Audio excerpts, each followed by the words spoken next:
विशाल जय राधे गोविंद। आज वाराणसी भगवान विश्वनाथ की जो नगरी है काशी, वहाँ पर गंगा कुछ दूरी के लिए उल्टी बहती है। प्रत्येक व्यक्ति को तो ये पता भी नहीं है, लेकिन शास्त्रों में एक जगह प्रमाण मिलता है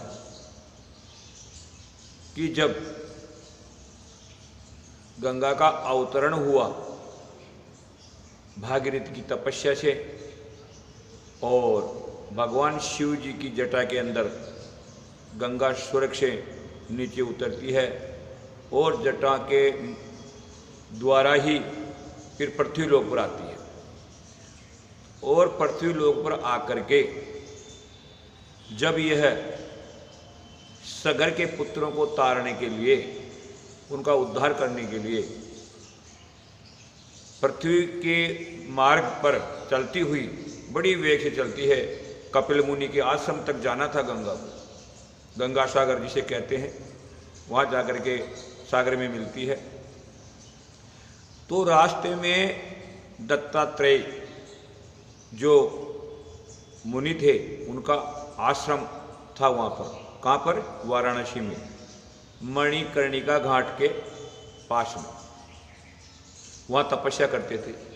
तो गंगा का इतना भयंकर वेग था कि गंगा के वेग से दत्तात्रेय जी का कमंडल एवं कुछ उनकी जो पूजा का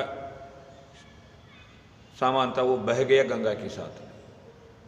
तो ये दृश्य देखकर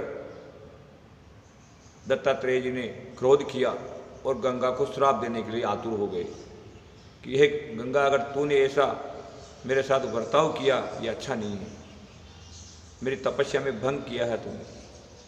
तो जो ही वो श्राप देने के लिए आतुर हुए, तैयार हुए, तो गंगा हाथ जोड़ करके उनके सामने खड़ी हो गई और मणिकर्णिका घाट से 1.5 किलोमीटर आगे चली गई थी। यानी ये सामान उनका बह करके इतनी दूर 1.5 किलोमीटर दूर चला गया था, जहाँ पर आज तुलसी घाट है। यानी मणिकर्णिका घाट से लेकर के तुलसी घाट तक गंगा उल्टी बहती है।